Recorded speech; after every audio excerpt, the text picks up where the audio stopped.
up to speed, up to speed, up to speed. Live from the apocalypse, 10% better than a week ago. This is State of the Game. Appreciating, not depreciating. Uh, we are here, and you got to think about me. You got to think about these. We have two hosts of this show. You got to think about us as Abbott Elementary characters, okay? And I am very much the janitor, and my co-host Kay Diggy is the Janine Teagues of our situation. No question about it. Okay. Thank you for that. Which one is she? I'm not familiar. I've watched one or two episodes, That's but I Quinta can't Brunson. remember which one Quinta is Brunson. Yeah. Yeah. I'll take it. Sure. Yeah. Yeah. You're taller, but so we have with us today. This is the day of their 20th project release. This is a hell of a thing. And I just read online where this person said that completing this project felt like I could be done now and it would be okay. And I remember I was looking at that and going, fuck, that's kind of how I felt listening to it for the first time. And so I'm so excited uh, to have returning guest Rhys Langston. Killed Hello. it the first time with the child actor on lyricism. Great episode. Great episode. Oh yeah, academic hat put on for that one a That little was bit. dope. That was dope. Yeah, that was cool. But yeah, this is your work. I've always been fascinated by your work. Yeah, and this is the culmination of it. This is really, really great. 11 songs, 41 minutes. And definitely feels like a culmination Mhm. of Yeah. several skill sets, you know? Um, you're, I, you know, I think there's a part of your bio on the Twitter page that says you're an anti-disciplinarian. And this project is that. Talk to me about how you approached these songs in this kind of non-linear way. Where did you build from? Yeah. Well, thanks for the intro. I think it was a lot of factors. The thing I think I've always kind of had a inclination to kind of productively be a little bit of a hater and deviate from where I see trends going. I think as an underground artist, like that has to be your orientation. And so I kind of I kind of, I think early on I was seeing a bit of some like patterns and kind of how underground hip hop production was sounding. And I was following that too, but just like kind of maybe drumless stuff, like sample heavy loops, maybe a more monotone kind of delivery. I have several tracks that sound like that, and I think subconsciously, even more than consciously, um, I kind of was just feeling other influences. And I was spurred into those really because in about what was it, 2019, 2020? Uh no, it was end of 2020, my computer started to crash. I had a 2012 MacBook Pro that I had bought just before I went to college. So I was like, I brought that brand new in 2012. Yep. Um, and I had been using Logic 9 on that, which is, just like by the time I was, finished with this project in 2023, 2024, that, that became an unusable, audio workstation. But I say that in about the end of 2020, my computer started to act up and it was hard for me to record anything. So I found myself fortunate to have instruments that I could just be playing, and I had to relinquish any like promise of being able to record and capture things.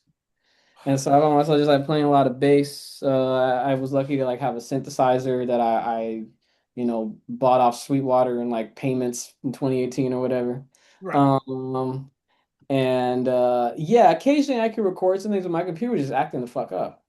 Eventually, I kind of found like a halfway solution where it got fixed, and by the time that happened, I started to, I think, more consciously. I was producing a lot of other stuff at the time, so the first track that came about was this track, the first track actually, um, Legal Tender. Yeah. Yeah, and I was really in love when I wrote that song. I was like really in the throes of it. Not ill-fated polyamorous relationship, but nonetheless, I was in love.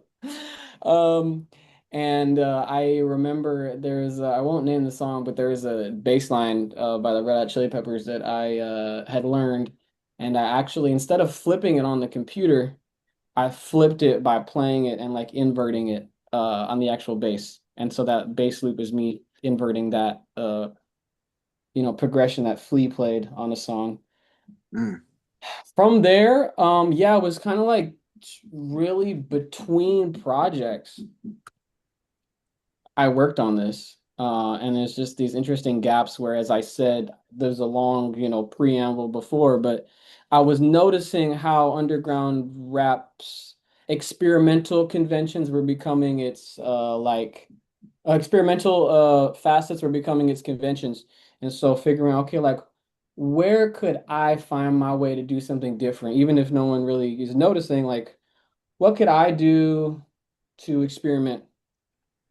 And I found like, okay, well, I'm really interested in alternative music, Hmm. in melody, in like kind of songs that make me really emotional. Like I really think I Mm. find value in that. And I know that like there's a lot of more space in hip hop these days for vulnerability, but I still found like there not isn't as much really truly like emotionally vulnerable music that even if it not lyrically expresses that brings it out of you in like the harmonics or how things are arranged or how just soliciting some kind of soft introspection as opposed to maybe like heady introspection, intellectual introspection. Mm. And so yeah, it's just really me figuring out like, how can I expand? How am I going to get better at instruments? Um, what am I not doing on these other projects? Or rather, what am I suggesting on these other projects I was working on between it? And it just kind of just came together. I could give like dates and stuff that things came together. I have that all listed and stuff, but that's like the overview and it's That's awesome. interesting, Hmm. you know? That is interesting. Yeah, there's just a lot, that pocket of time where you couldn't build songs elementally through programs, and you were just kind of making grooves. Um, that's a that's when you said that, I was like, that's how this album feels. It Mm, starts with the grooves, you know, mhm. and Yeah. like that's a lot of people that are very intelligent and want to implant that intelligence in their music. They don't start from the grooves. They start from the words, and then they're like, whatever happens around happens. Um, and I was talking to a spoken word person at a wedding and talking about spoken word people transitioning into music Hmm. and what that like. What do you think that success rate is? Like, what do you think? Um, it's a fair question, but it was a good discussion about it. But um, yeah, this Kay, can I tell you what I think is different about this album than all the other Rhys Langston albums? Mm. Okay. And it's special, and it overwhelms me each time, right? So when someone is great at something, and Langston's great at a lot of things, singing, rapping, right, producing all the stuff, projects tend to be built from a skill, right? This is my drumless album. I'm doing a drumless album, right? Um, this is the first time I felt like you sat down and were like, I'm getting to this feeling. And Mhm. I might be doing spoken word to get to this feeling. That might make the most sense. I might be singing. I might be chanting, you know? It might be an alternative rock feel. It might be bars, you know? Um, it might feel like poetry. Whatever it takes to get to the feeling that this song is about. Mhm. Mhm. Does that make So, sense? Yeah, good deal. And a lot of people don't. That's like a high level of understanding. You know what I mean? In in basketball, it's that like final level of teamwork where people are like, yeah, if my stats of my points per game go down, that's fine. We're winning the chip this year. You know, like mm, that's how your skills congealed on this one to me. Um, yeah, I agree, but it wasn't intentional, obviously. right, right. Yeah. Yeah. Hey, You said it wasn't intentional? Or rather, it wasn't premeditated. Okay. I guess yeah, yeah. It was intentional, but it's like there were a lot of accidents and a lot of moments where things were like freestyled and then had to be polished. Like It Just Grew, that one, the really long track where it hits like the melodic singing part. That mostly was like one take after I had made the beat. And then that recording isn't the take, but I went in and looked at like I listened to the melody. I was like, oh, it's pretty much on point. Let me actually make sure like the words are doing what they need to do. And it was stuff like that where it's like, oh, okay, kind of came out all at once.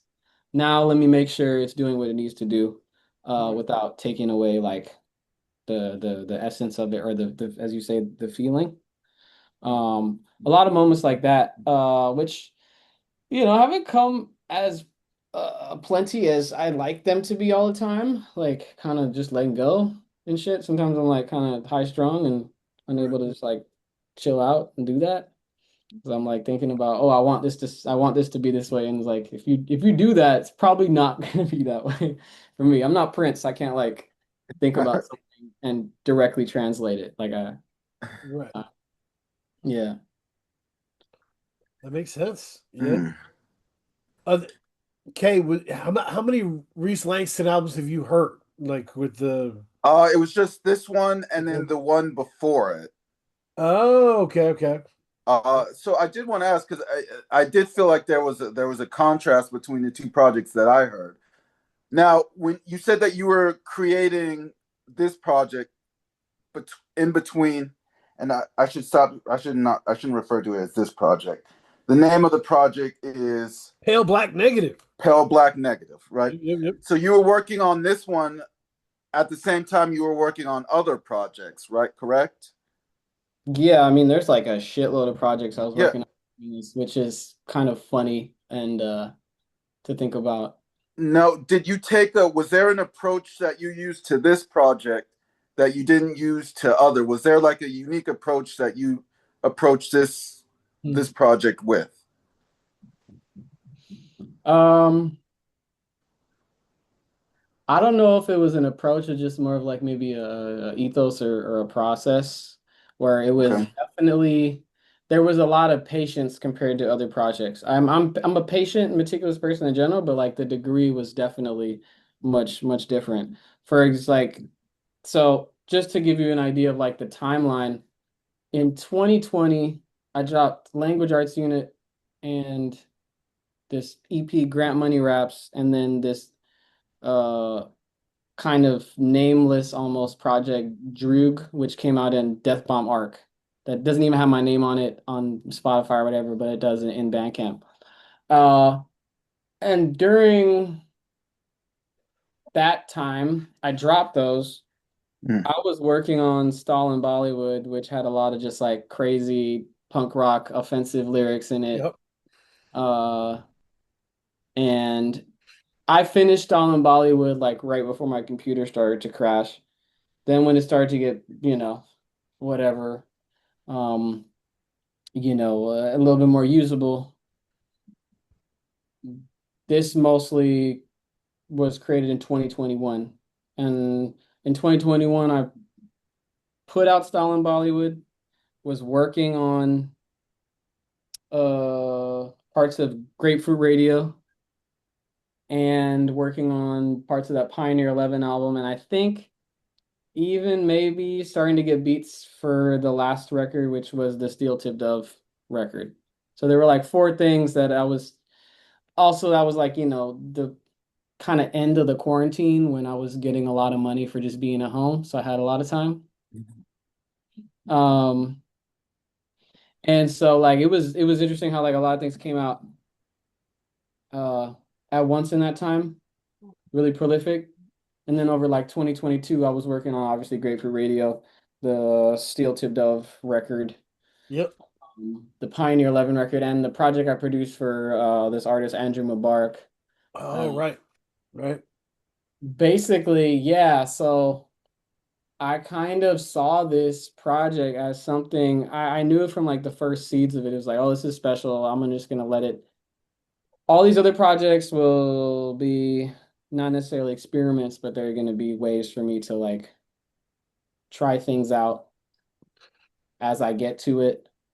But weird enough too, like in between making it, a lot of things didn't materialize. And then there were two beats that I started in 2017 that are on this. So it's just like these pieces kind of fell together. But again, with the patience motif, like Right. 2023, I had the record pretty much done. And I tried to get a few features on it and like just go like just like crickets. Mm. So Mike Eagle was the only one who really immediately Mike Eagle and Andrew Mubarak. And then, I had a very famous, the hottest rapper out right now, I won't leave him unnamed. He was Right. supposed to be on the last track. We went back and forth for conversation. I think it's all good, matter of busyness that happened. Another few people were supposed to get on the Orchestra's Dreaming, which was the Mike Ladd feature. Yeah. I kept waiting for those people, and then eventually Mike Ladd was like, "Oh, that's makes sense." So, kind of long-winded answer, but it's like it's just very strange how I kind of uh it was just this was really incremental. It was a really incremental project, Mm. like Hmm. little by little, to the point where like it became kind of insufferably incremental. Um, so to be here today talking about this shit, it's online whether or not I want it to be. I do want it to be. Um, yeah, it's fucking weird. It's fucking weird. I hear you. Yeah, no, and it's interesting how the conversations we have build on each other, right? Last week we were talking to Sudoku, who's Mhm. released 5 projects this year and kind of produces it, does it, raps on it, doesn't overthink it, puts it out. Great stuff, very funny. And he was like, I crank it out, you know? And I'm like, all right, what if you started one and put it on a different timeline? Mhm. You know, you kept cranking out in the foreground, but you Yeah. kept this thing in the back and you kept Mhm. adding to it and you took your time and you were like, this isn't a part of the other timelines. Like, this is its own thing. And when it's done, it's done. Yeah. And when you were describing that, your process, I was like, oh shit, that's what he did. Like, that's Yeah. Yeah. Pale Black Negative. That's awesome. Like, we were thinking about it. Yeah. So it's okay to have different projects work in different time frames. Mhm. Totally. You know, just Yeah. because you were fast this time doesn't mean you have to be fast or faster next time. Just because you were slower this time doesn't mean it always has to be slow. Um, I think routines are only so helpful as an artist. Hmm. Um, Yeah. I mean, I because, think routines for me, there's always a difference between like routines and a level of like discipline. I think that might seem like an oxymoron, but I feel like I can be very disciplined, but my routines are non-existent. Like it's just I'm always working on something, but it's like fucking random shit.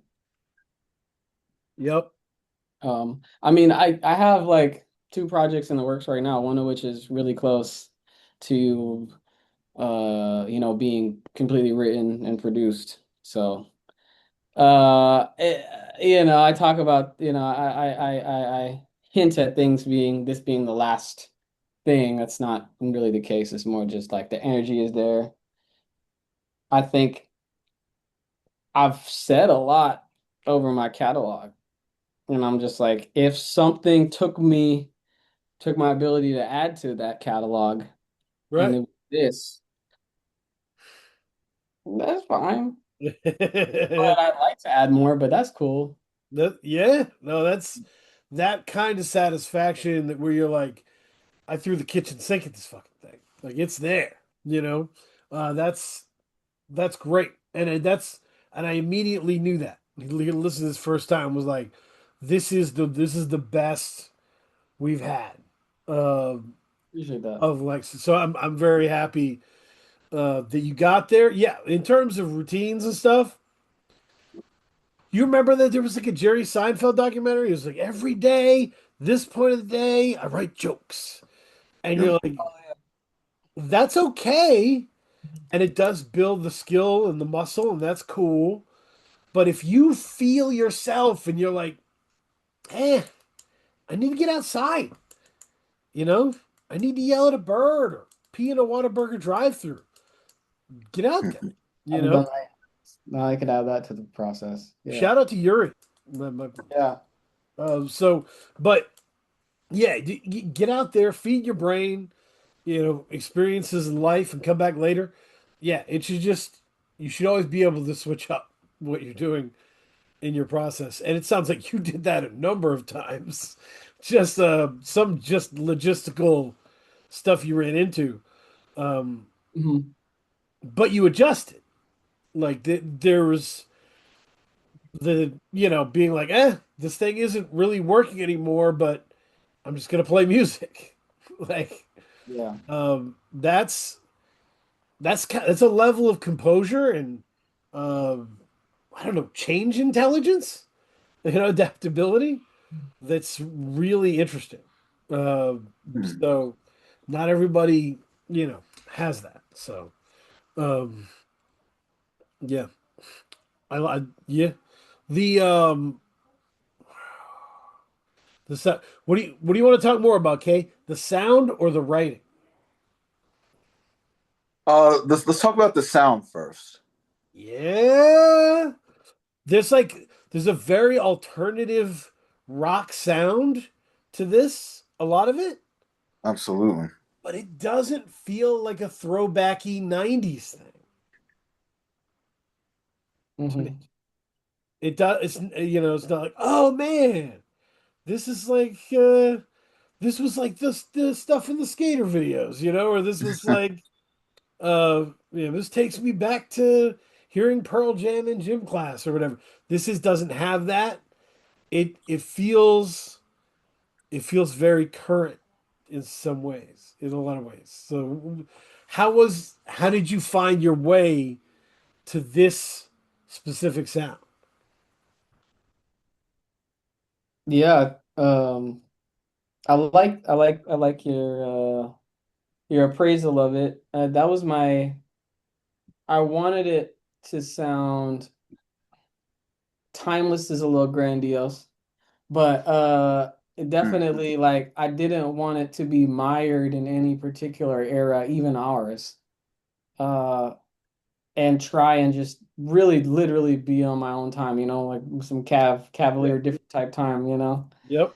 Uh, but I think it was really listening to a lot of the music that I wanted to listen to and really understanding there was a unique thing I could do with my genuine interest in the music. And that I think a lot of there's like the stereotype of the rapper who's like, man, I don't listen to rap, I listen to this, and it's just like generic rock music or whatever. And I never wanted to feel like I was being that, right? Because that's just totally disingenuous. And I think it disrespects rap too. It's like, well, rap is who are you trying to make yourself look better in the face of, right? Like Yeah. putting rap under the throwing rap under the bus, just to like feel like you're greater than it. It was always so ugly, just from an observer standpoint of like the rapper, like they've been grinding, they've been working hard, they've gathered this fan base. They're rich now. They're wearing funny sunglasses inside buildings all the time. And then like they go, now's the time for my rock album. Yeah. And you're I'm like, oh pleased. my God. Yeah. You like you've been so nailed to the mixtape scene for the last 7 years. What is your taste in music? And then it's it sounds like the worst thing Weezer ever tried to do. You're like, oh, Oh Yeah, gosh. exactly. The interest in the other genre, it only really interacts with the mainstream manifestation of it. And for me, I mean, besides all that just like abstract shit, I think a lot of the alternative music that I was interested in has always been kind of on the more genre-free side of things. yep, yep, yep. My favorite, I mean, I surprised someone by saying this the other day. I said, yeah, my favorite band of all time, TV on the radio. They're like, I've never heard anyone say that. I was like, but Incredible band. it Yeah. just, I think I heard their music first when I was like 13 years old. And not only like for like who they were as black dudes making rock music in the mid 2000s was just like, I was like, oh shit, like this is important to me. Um, I just it was when you're like at an age like that and you hear something you don't kind of understand what's going on, but I realized they were able to be strange Mm. and have the music be like strange, but there was something that was hit you immediately.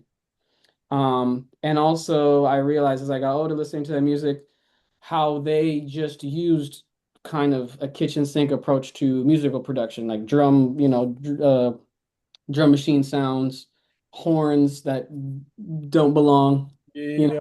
kinds of music, a lot of just weird synths and noise. Yep. And so I think, having that kind of be my activation point at a young age, that group and their style really like this was kind of coming back to that. And every, like alternative kind of band of interest in between. I don't know. I've just always kind of like, I think this was me finally realizing, okay, I came into music because I was a writer and I couldn't play instrument.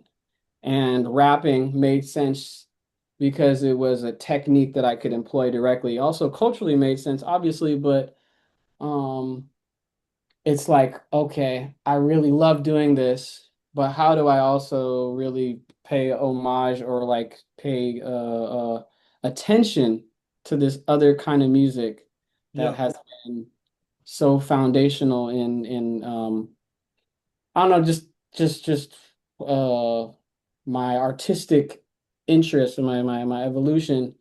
And so I think I just literally got better at doing, I made a lot of music. I got better at playing instruments and I could finally, make a lot of beats that I don't use. I make way more beats than I write. That's not to say I make that many, but proportionally. And so I started to like find myself making these beats that had this feel to it. And like over time, they started to actually be realized into more songs. And so, by the time, Stalin Bollywood was going, I like there's oh, I like made rock songs. This is crazy. I can do this. I should, I should really understand that it is possible for me. Right. And so it kind of just really like it's been this thing where I think also I probably could have made songs with these influences much earlier, but my musical chops and my taste, Right.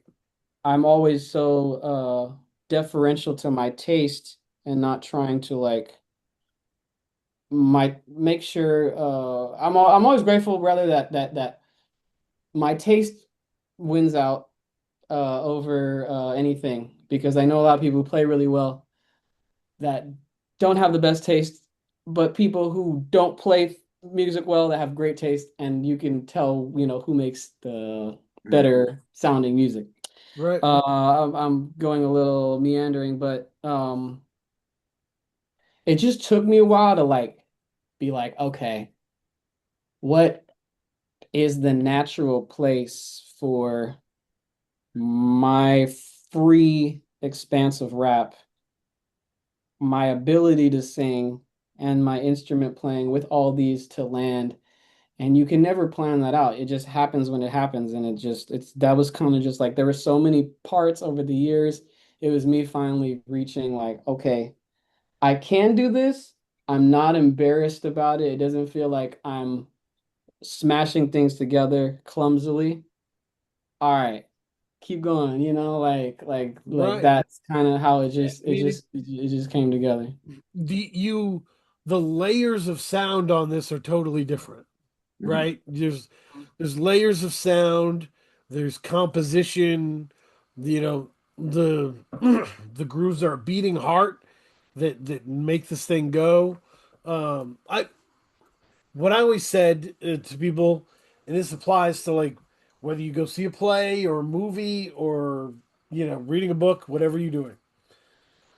The story doesn't have to make sense in my world where I live.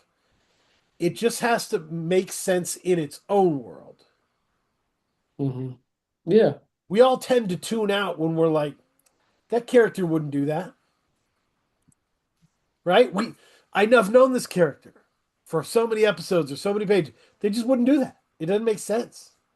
Like, Hmm. if the world makes sense, then that's all that matters, right? And like, so TV on the radio kind of didn't make sense if they were compared to the hives and the vines and like what was going on at that time, right? But their world always made sense. Hmm. From Self-referential almost. from Young Liars, just all the Cookie Mountain, all the way, Yeah. it all fits, it all makes sense. It's their world, and and so much so that I heard Young Fathers and was like, oh shit, this is, you know, Yeah. the other way. I know this world. I was trying not to make a Young Fathers record. I love Young Fathers, by the way. No I shade. love Young Father. It's and I want that world to keep going in a weird way. You know what I mean? But it's yeah, you made your own world, and the rules of it make sense to you because you spread everything open and you built everything. Um, and it's not like anything else. Like in the world of rap, I think what you were referencing is one guy will come out and be like, boom, new lane. I'm experimenting. Hmm. 15 people will say, you know what? I'm experimenting too, just like that guy. Yeah. And you're like, Is that experimenting? Post that guy? Like, or is it, you know, is that really? Um, you know, and maybe if you're the second guy, it is, but if you're the 14th guy, I don't know. Um, Mhm. Yeah. No, I that's and I I think when I think about artists and how they make music, uh like I can't, shit on people ever too much because I always feel like making songs is like a miracle. Like, how does this Oh shit yeah. Oh, manage to so how do you manage to put shit together? Anybody, there. really. And that's why, we don't have to get into generative, AI and shit, but that's why it's like, like you take the miracle out the process. It's like this really for me, especially an album like this that I made, I was like, how the fuck did this happen? Right. How the fuck did this happen? I forgot to mention too, Saul Williams provided a lot of uh I think background influence for this record. That makes sense. That's good And stuff. yeah, and I think he did a lot of things where he was really reaching into like rock music. Yep. Um Yep. some things that aged really well, others things that like are artifacts of that time. And so that was, I mean, my early music, most of which is not online anymore, of like you listen to it, you're like, oh, that's dude listening to something. So Oh, what? this is Saul Williams' voice. Okay. All right. That's Yeah. good stuff. Um, That's I good stuff. also grew up, I realized like I'm just kind of like jumping around to add to the answer too, because I realized, subliminally too, I listen to Beck a lot Yeah. still, but like that was on in the house. I was on in the house. I also, I was talking to someone the other day. It's funny these conversations come up, and it was like, "What was the first CD you ever had?" And I remember I was 5 years old. I don't know what I was fucking on. I was 5 years old, and I asked my mom to buy me for my birthday a Depeche Mode Violator CD. Great So I'm CD. just like, I think it's Yep. always been this gravitation towards like a certain sound or like a certain alternative feel to things. Mm, Um, yeah, but those felt key to those felt like little key nuggets to add to that answer and stuff. Mm. absolutely. No, I went through a hardcore Beck phase. Yeah. So by the time I met my wife, I was Hmm. playing her all kinds of different era, different stuff Beck. And one foot in the grave, like to Midnight Vultures to all of her.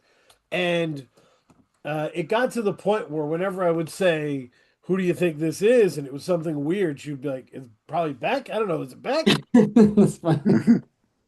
If I'm confused, I'm just gonna pick Beck. Yeah, yeah. Um, and so that was always, yeah. It felt like he could kind of do anything at a certain point. Um, yeah, it's a good base point. Um, yeah.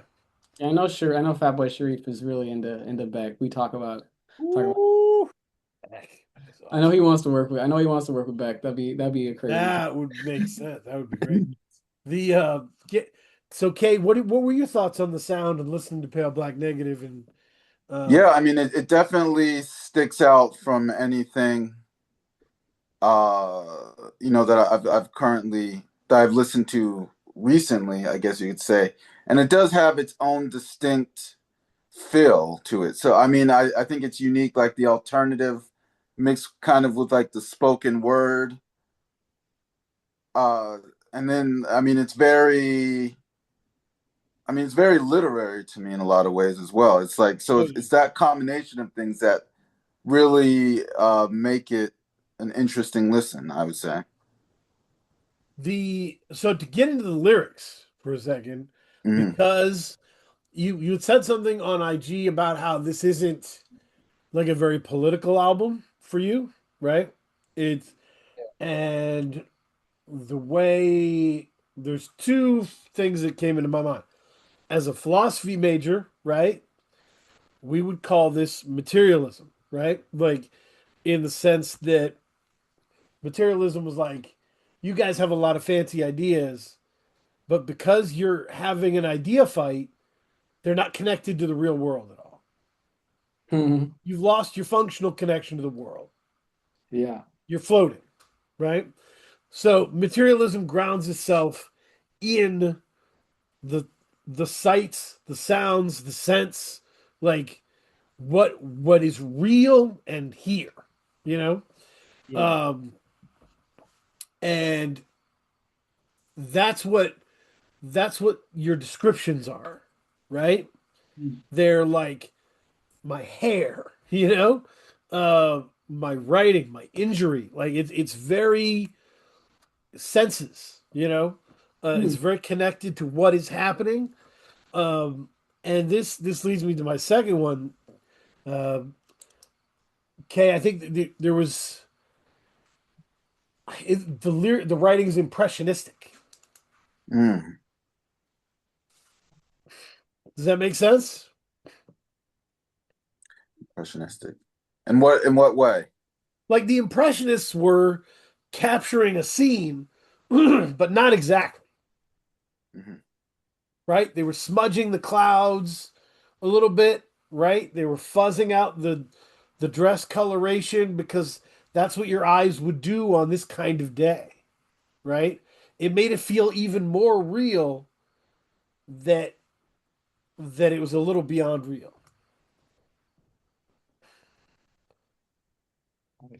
Okay. So like these points and these where they get stitched together in ways that are to me impressionistic, forming a picture but not the exact picture. Mm, okay. Yeah. I mean, I could see that. I told you I was going to overthink this with you, Ryan. I wasn't joking. How are you feeling about all this?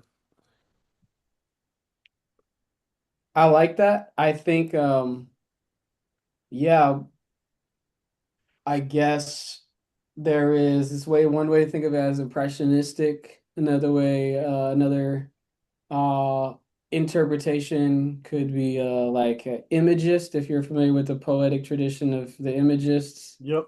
or concrete, um just like more of a concrete sense of like just giving um things that happen and not necessarily telling you the abstract of them. Yeah. Uh, and so I don't know if I was in if there was an intention there. I think again, like I really like how you said you inferred that I was looking for a feeling, and however I got there, I got there. Yeah.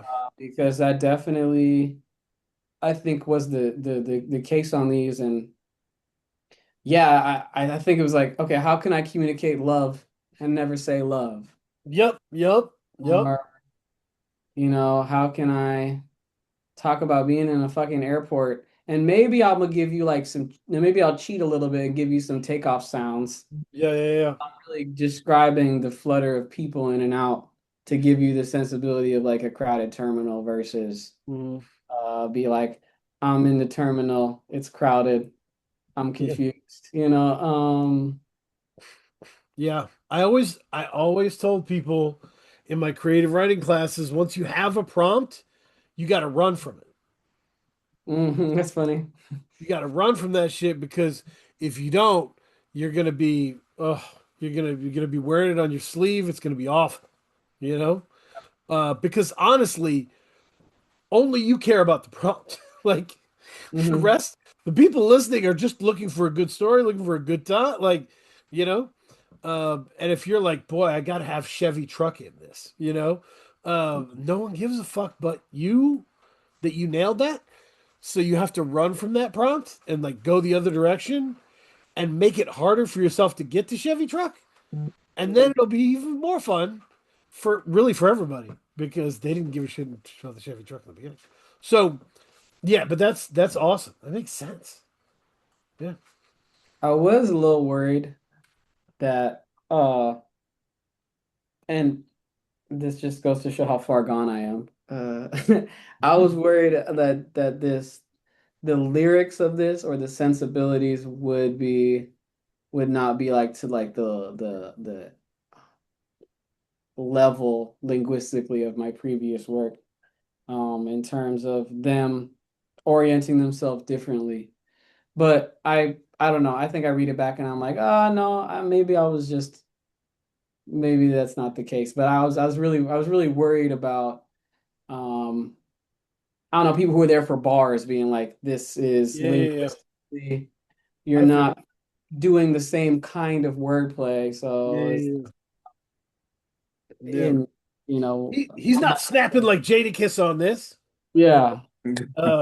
But no, I think you talked about how magical the creative process is and how it's amazing anything good gets done, right?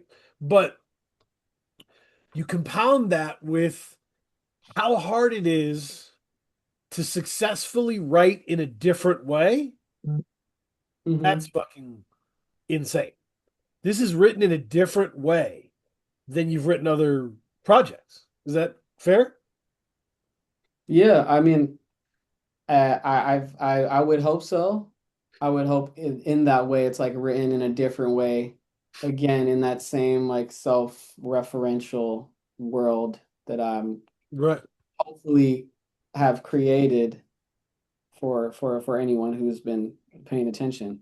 You use the powers to paint the texture that you were feeling Mm. from the groove. And like that's a totally different way than you were formulating your writing before. And to have successfully accomplished that, that's a short list. Not everybody does that, you know? Thank you. Most people are building on a thing and they Mhm. keep building on a thing, you know? Um, Yeah. Mm. and honestly, we see rappers who, when they're like, I wrote this in a totally different way, and everybody's like, we hate that. Your ad libs have changed. I hate it, you know? So you know, this is this is a massive success to me. Yeah. What would you say to people or to, listeners of your past previous projects that like that they're not necessarily following this new direction that you're going in? Um, yeah, I'm ready for that to happen. Hmm. I actually heard it in I heard like a review that on a YouTube channel. I don't get many of these, so I was like, oh, someone reviewed this project? And it was the Pioneer 11 project, and they were like, yeah, I want to just hear Rhys Langston is doing something really interesting here, but I really like him when he's on sample-based beats. And I Hmm. was like, oh well, you're not ready for the next one, huh? Yeah, yeah, So I guess I guess for me, I would say if you don't like it, maybe keep listening.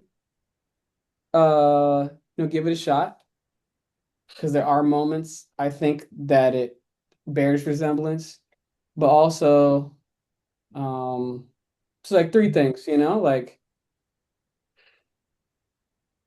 that. I think, you know, wait for the next project. Next project's right. probably gonna be more raps. Right. It's gonna be different. It's gonna be different. Flip on, kind of just like flipping it a little bit all the time. And then three, which in a way that wouldn't come off as like sarcastic or insulting, but just like um, listen to my catalog. Have you heard the whole thing? I've Right. been dropping hints at this sound for a while. Hmm. Even on that Steel Tip Dove record, that was like really abstract bars. There was that one track where I was, just singing on in the middle of it. Yeah. Um, and the whole project of Pioneer 11, even Yeah. I definitely heard it in some of the Pioneer 11. Yeah. yeah. So those are the three things I might say. And I'm glad that, I have been working in obscurity while just being a more complete adult. So I'm not like a 23-year-old who's gonna snap at someone for not liking some shit. I Right. like, Right. Right. I feel like in a large part, this record is just like my 20s, the end of my 20s. Mm. Now, like now I'm 31, gonna be 32. And I'm like, this was my 20s, like a long emotional journey. Um, and yeah, that's how I would talk about that with someone who's like doesn't get it. I would also be like, hey, if you like experimental music, this is experimental. It's just not the way you think it is. Like I'm experimenting with being a That's soft ass dude. Like, I don't know, you know? that's the tough thing about listeners. Listeners demand experimental music. They just don't want the experiment to go a direction they don't want. You know what I mean? They're like, I love experimental music, but this is a punk record and punk's not my thing. Well, I mean, Mm. sometimes you gotta meet the music, you know? Is there like this? Because it was interesting. 'Cause this kind of brings up the discussion you were having a little bit earlier about experimentation. Do you think that there's a good way to experiment and then there's a bad way to experiment, or is just Ooh. experimentation just experimentation? I like this. That's a good question. I think, that's a question of like what the nature of art is once it's released into the world. Uh, Hmm. because, process is like something very intimate to the artist or artists involved. And so I think if the artist feels fulfilled in that interior space of creation, I think that's in and of itself virtuous. Like that is good. When it's out in the world, and I think when it's out in the world, it's different because then you have to like inherently talk about it. Other people have to talk about it. And so I think experimenting within boundaries, again, to Dan's point, like brings up the paradox of the question of is it experiment? Is it experimental? And how experimental is it? And not necessarily like making it into a purity test, right? But if the experiment finds that it's operating in an enclosure, I don't think that is not necessarily the best or the worst. I don't think that's the truest form. Um, but again, that's like the art lives outside when it's released into the world, whatever that is. So that also is related to the people and how people talk about it. And we all know how music fans are like insane people. So like that, or maybe not insane, but just like very possessive, Yeah, possessive is a good. very possessive of things that they didn't do themselves. Yep, Um, yep, yep, Hmm. yep. That's tough. and I would say we don't have to open a can of worms with this, but I was actually thinking about this today and I want to write it down. Because I think that the logic of generative AI and people demanding more content produced in a certain way is it's not unprecedented, it's no accident. Because if Nope. you look at the things that people want, they kind of want something deviating of a similar vein. They want like a little bit of the same thing going in a certain direction. And so I I think as a culture, as a scene or whatever, I think people can do better even when they don't like something, valuing and like giving props to whether or not you say you fuck with it, give props to originality. Like I don't think we actually give props to originality whether or not we like it or not. Like even if you hate something like, oh, that's different, I don't like it, but that's interesting to me. Yeah. Um, I think that logic of demanding a little bit more in the same track and recognizing even if something is off-putting, it's going a certain way and being like, I see you, but I'm gonna, it Hmm. just feels to me that's like deeply connected to why um our media landscape and technology is going a certain way. Even in our circles when we like different shit, like Yep. sometimes I feel like we are really swung one way. And do we know how to acknowledge originality without, even if we don't fuck with it? Exactly. Yes. Yes. So, and the other thing I wanted to add to this, Kay, I love the question that you asked. I think there are some misconceptions about what failure looks like for an experimental artist, right? Mm, So a big, nasty, bad piece of art is not the enemy of an experimental artist. Because when you're an experimental artist, you're taking big swings. You have to acknowledge I'm I will eventually strike out here. Like that's gonna happen, right? The enemy of an experimental artist is wasted time. Hmm. So Fuck with that. when an experimental artist is strikes out, releases a big stinker, the work begins because then you've got to look at it and go, okay, what did I like in there that made me want to do this? Hmm. What, because maybe I could do that a different way, right? What did I not like that messed this up, right? You have to learn from what you're doing, right? You have an even greater responsibility to learn from what you're doing. If there's an artist who's only changing what they do 30%, 20% each project, their losses are more manageable, right? Their expectations to learn and grow are minimal. If you're an experimental artist, Sifu can't waste his time. Pink Sifu can't waste his time. It's got to be impactful. The only way to do that is to learn. Does that make sense? I like that usage of just like time, and I think that's compelling to me. Yeah. Yeah. Yeah.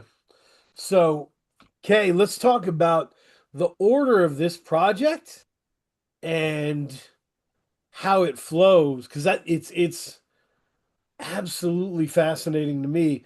We talked about Legal Tender as a love song. I- so this is a very antagonistic album at its core, right? Which Oh, that's funny.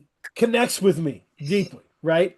Because the acknowledged way that we're all supposed to open rap albums is a big punch to the face, right? I ain't no joke. Boom. You know, it's supposed to be I'm here. This is what I'm doing. And to open it with this tender, beautiful love song that is very poetic feels like against all the preordained logic of a rap album. And I immediately loved the song. But I was like, this is really interesting because it doesn't feel like the conventional hip hop beginning of the album. Um, yeah. And Kate, the album really seemed to declare its groove and declare what it means on Ate the Tuning Fork while I taxied in the crepuscular. I said it. I said it. I said the Yeah. title properly. So that song to me, with how funky it is, with how groovy it is, with how strange it is, and to have Mike Eagle be like, I get this. I kind of started this, and this is now the next level of it. It's beautiful. I think from that song on, we know exactly what you're trying to do. Uh, You said legal tender was the first. You said yep. that was Yep. the first song on the project you created. Listen. Oh, okay. I don't know if it was created first. Yeah, as a song. There were two beats. The To Write It Out is the penultimate track, and Early Hominid, that joint. Those Okay. actually those were the first drafts of the beats were done in 2017, but I didn't know it was gonna be on this project. Okay. Or I kind of like, you know, it just it cap they came as songs into songs when they came into songs. But yeah, Legal Tender, that was crazy because that was written, like when the beat was only partially made, and I don't always do that. That feels like it's truly organic when I don't even have like the drum pattern finished and I'm already writing some of the bars and stuff. Mhm. Um, yeah, that was the first one. And interesting that, yeah, I was like, this for me is probably the most beautiful thing I've written ever, in Right, my right. opinion. And so, that could be in the middle of the record, but I'm like, I don't know, man. There's something about when those strings hit. Shouts out to my boy John for playing those. I can't play Yeah, the violin. yeah. I'm not that impressive. Um, uh, yeah, I was just like, if I communicate that this moment of like kind of celestial shit is the first thing that's gonna hit you, okay, maybe that's the statement that I maybe that's again like a different way of looking at experimentality. Or you said antagonism. I like that because it's antagonism, but it's not quite. It's antagonism is like soft shit. Yeah, yeah, yeah, yeah. I'm not giving you what you want. Right, right. And it's the most necessary parentheses of song titles in 2025, right? Sanction what is soft is important because this song sanctions that it's okay for soft to start this. Hmm. It's okay to be in love as this journey begins. Yeah, even if it's an ill-fated polyamorous It relationship. right. It's okay if this sounds like poetry to you. That's okay. You Yeah. know, it's sanction what is soft, right? Like, yeah, Huh. I like that reading of the parenthetical. That's interesting. yeah, I thought about it as like the song, but not as informing the rest of the tracks. That's cool. yeah. It's and yeah, and then you know, um, yeah. I just once we get that, you know, and hate the tuning fork while I taxi it in the crepuscular, that is fantastic. Um, and it just goes, and then like there's some moments on here that I think are real accomplishments. Um, it just grew right out of me when you were describing like that one take loosey goosey experiment experience. I was thinking that's one of those things that hip hop sometimes doesn't have as a superpower. That like looseness, outro groove, because it's so like 16 chorus, 16, right? It's like it's so structured Yeah. uh that to be able to kind of vamp, you know, Hmm. and keep on subject and keep what you're doing. I just thought, man, he's never been this loose and confident and happy. Like, um, Mm. that's how that felt to me. Happy is interesting. Happy is cool. I like that. Yeah. Hmm. I'm curious to hear your thoughts on. I forgot it. I forgot that this was actually a conscious approach on the record. Um, I've been thinking a lot because I mixed the record too, and that was a really a hard just thing for me to get these to the point where they felt, right, because they were all just trials of different sounds. I was thinking about how no matter the genre of music, everything is very loud and can be one Yeah. volume. And so I Hmm. was really concerned with dynamics and having moments of like quiet.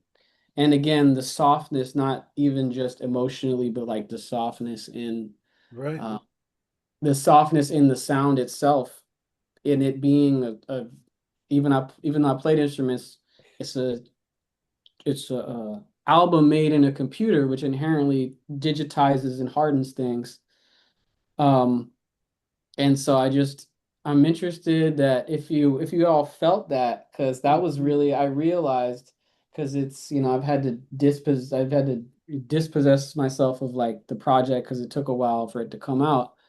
I remembered I was trying to put that in the record. Yeah. I would have been thrown off by the mix if I had not been guided through this world by my sonic sensei AJ Suede. Uh, Mm, like, so AJ Sway worked at Televangel. yeah. I told Televangel, your mixes always fuck me up. I never understand why they're mixed like that. And Suede was breaking it down like hip hop isn't mixed creatively enough a lot of times. Like Hmm. he was like, the voices don't always have to be that far out in front, right? Like the the instrumentation doesn't have to be that low. It's these hard rules we set based on wanting to hold to the lineage Yeah. prevents growth sometimes. And so he was talking about directly like, open yourself up to different ways of these mixes sounding. Uh, and so I was understanding it. You know what I mean? That was good. Shout out to Suede, man. I Cool. listen. Good people. So, Kay, what did you think about the mix? Yeah, I mean, it was. I think, as you said, Rise, a lot of modern music is so loud, Mhm.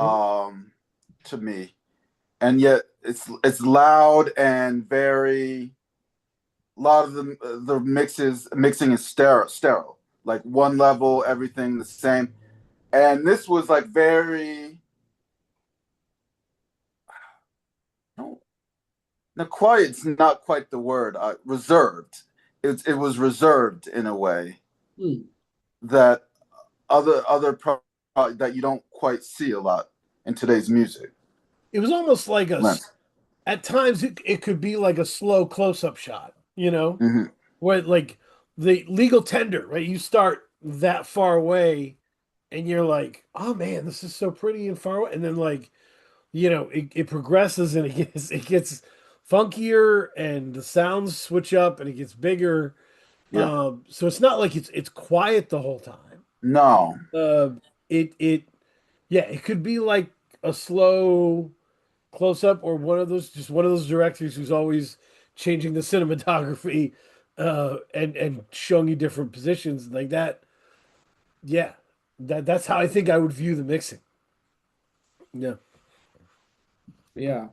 I think in the sequence of it, I tried to have it go, have it like reach points and then go back down.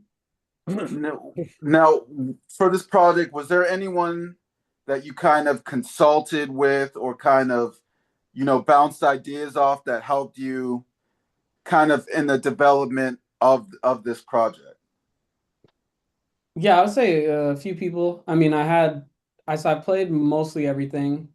My friend Jonah played trombone on the track 10, that's trombone, and I mentioned my friend John, who played the violin and the string section on track 1. And I played a lot of the guitar, but my friend, and you can particularly hear it on the Mike Ladd feature when the orchestra is dreaming, Yeah. uh, the electric guitar that's played. I mean, my friend just like one take that, like improvising, and he just ripped it. And so he played guitar on that. He played just tiny little background parts where I didn't, or where I was under my lead on a few other tracks. Um, and so, he heard a lot of these in their inception point, and I bounced them off him. I think I was working with, there was a chance that this would have come out on Passion POW recordings, Oh, POW, yeah. but for me, it didn't make sense with the way the deal would have been with how much time and money I personally invested in the project. So I did it totally solo.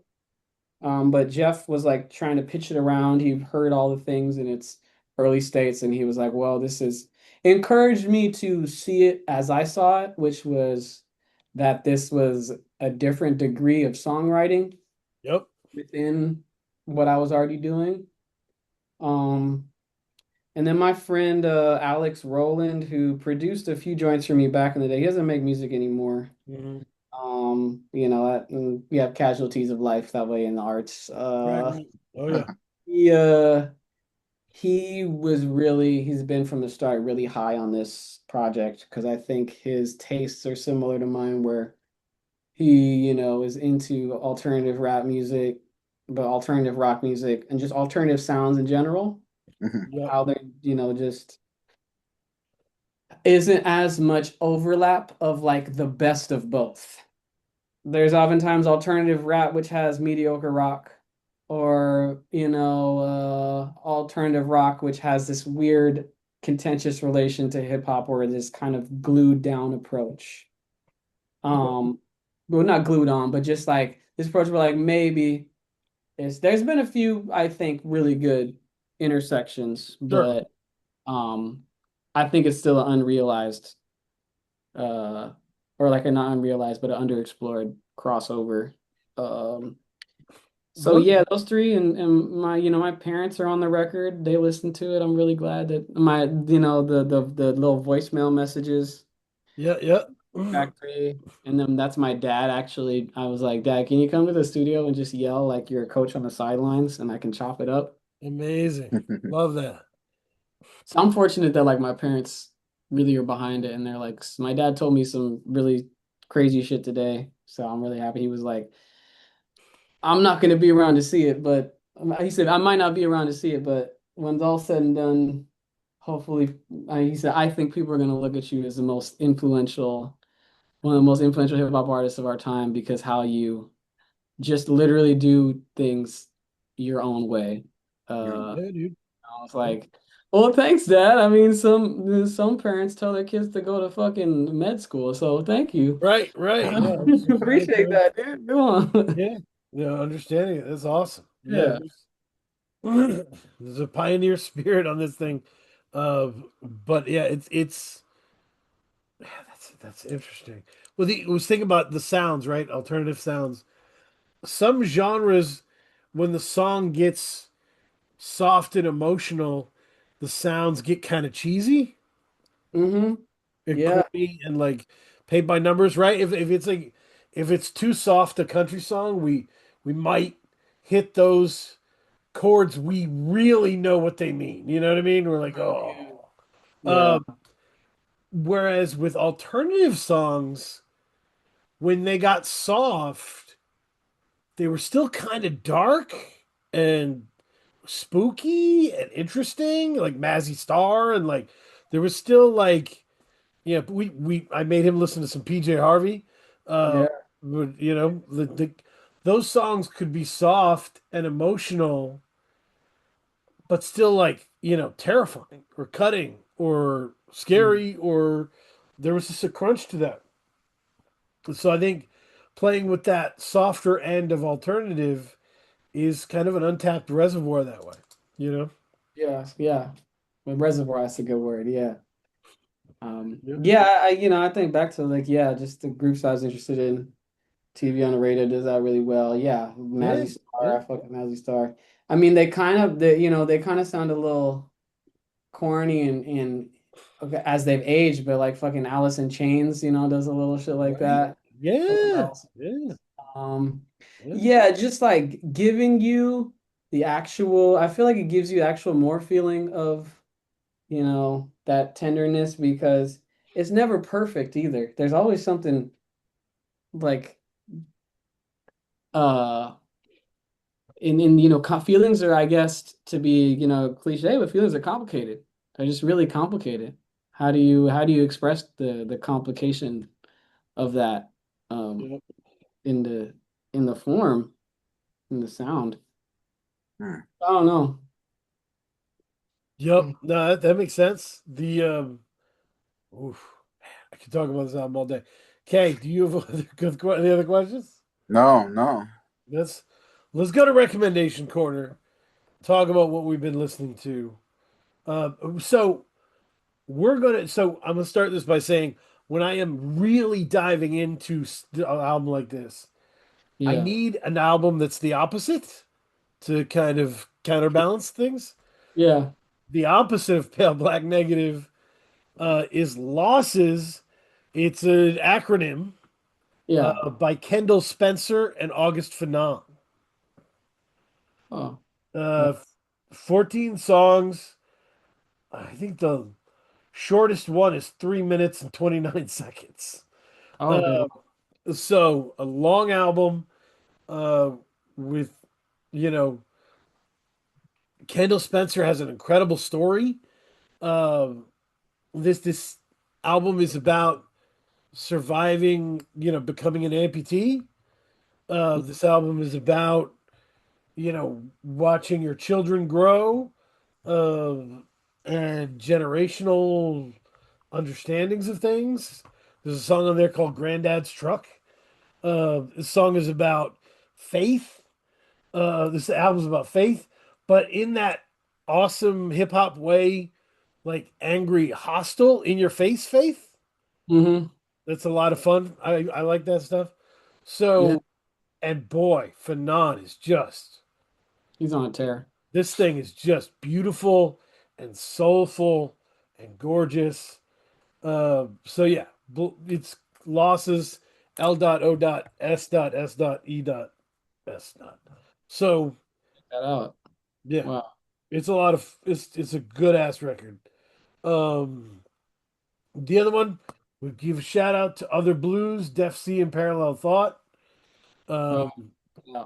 it's Def C's been different this year, man. He's been digging into himself, you know, introspection. Well, the guy's poetry reading where you're like, oh, that's good, but I would never say that about myself. Oh, that's hard. He's been telling hard truths. There's a hard truth album. It's really cool.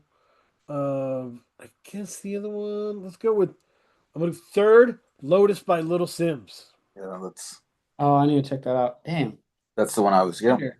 It's so Little Sims is dope and so emotionally intelligent in how she paints pictures.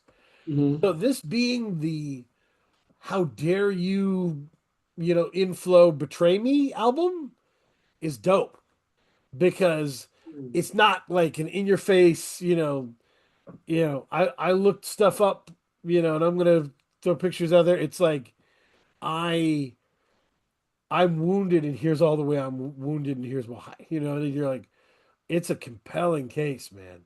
Um, she's she's really great. There's some real great huge stuff. talent. Absolutely. Yeah. So yeah. Sorry I took that one, Kay. I could have gone with Crime Apple because boy have I loved that Crime Apple. But yeah, Langston, what do you listen to? I had to think about it because I've been going. It's funny. I've been uh in terms of going throwing back. Mm. I'm listening to Doolittle by Pixies a lot Oh because I've man. been playing a lot of. I've been trying to get my guitar chops up to play stuff live.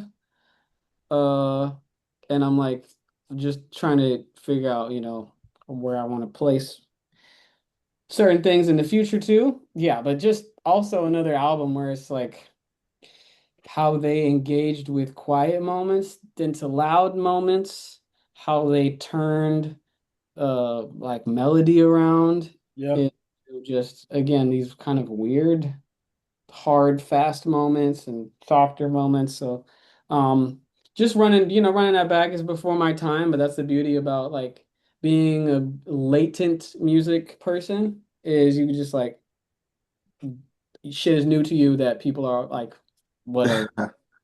Um yeah, so I've been running a bit of the Kenny Siegel tape that he dropped with my friend's record label Preference. It's like a bunch of instrumental dubs of his stuff, Yeah. partially released, partially unreleased music. So like, there's like the Rapper Weed instrumental on it, which is great. But then there's other stuff that, he's a wizard. He just cooked up, just and just kind of dropped on people's heads that way. So those two right now I'm thinking about. I'm trying to think of one more. Um, I mean, I'm really running through it. It's kind of like, what everyone is running through right now, but still the Prem and the Woods Oh man. Yeah. haven't been able to properly be emotionally available for the Woods record yet.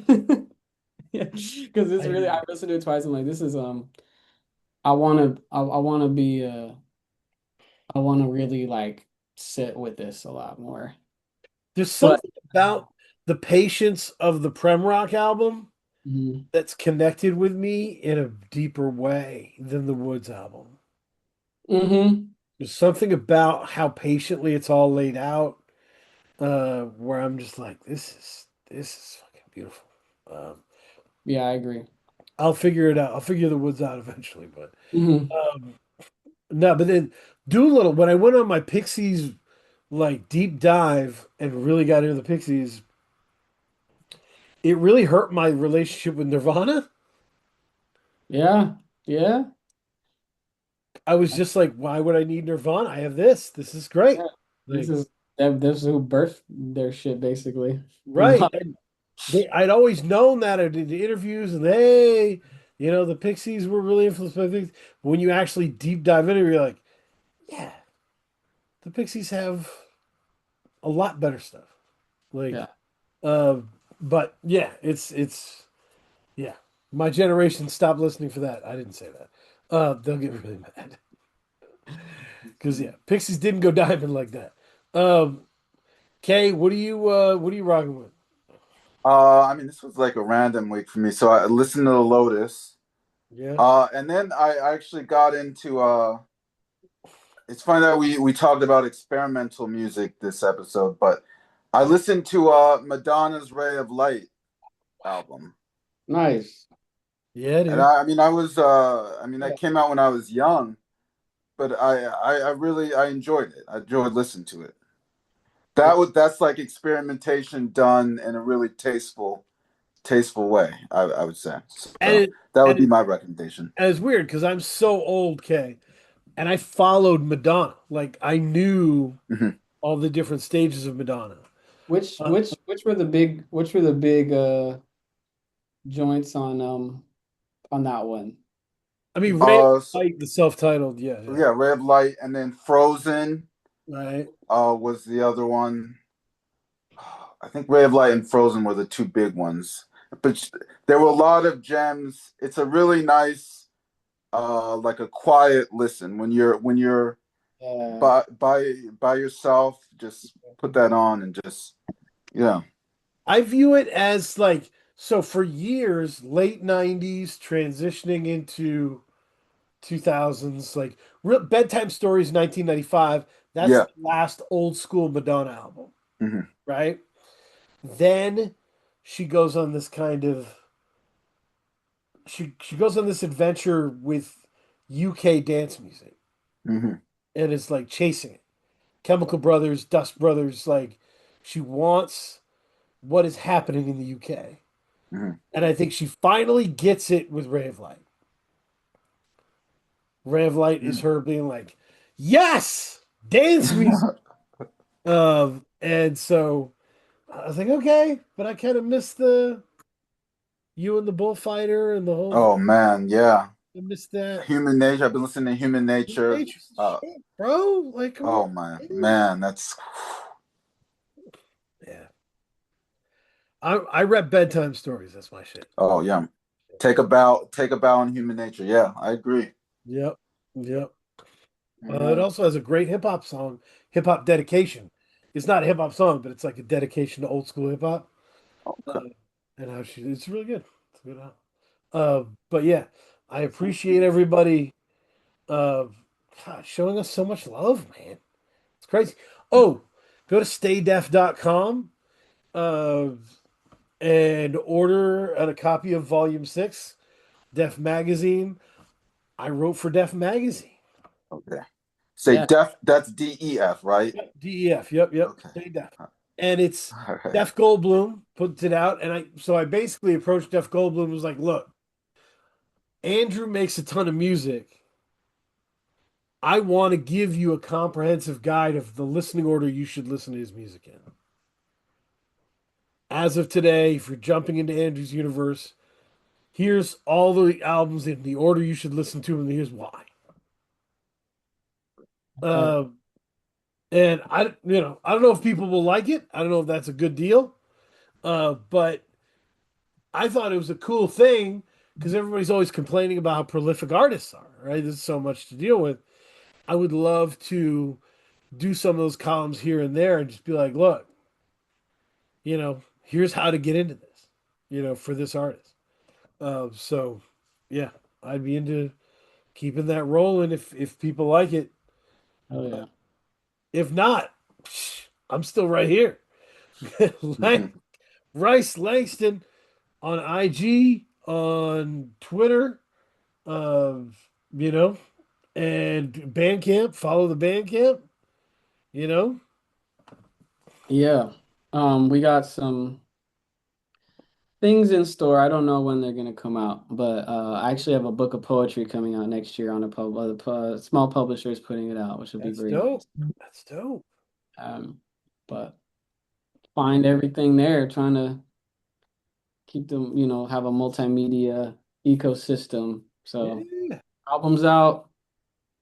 Um, Shout out to Steel Tip Dove. Forgot to yeah, shout yeah. him out. He's putting it on vinyl, and that's very nice of him, and very generous. And he believes in the thing too. So being made physical, Stereo Records. Dove is such a rational, sensible person, but with a deep understanding of every kind of strange music. Oh yeah.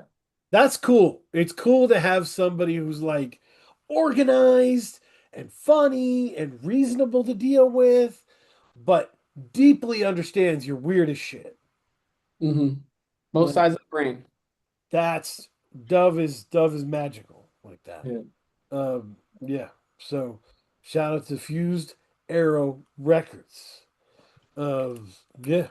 And tune in to next week. What will tomorrow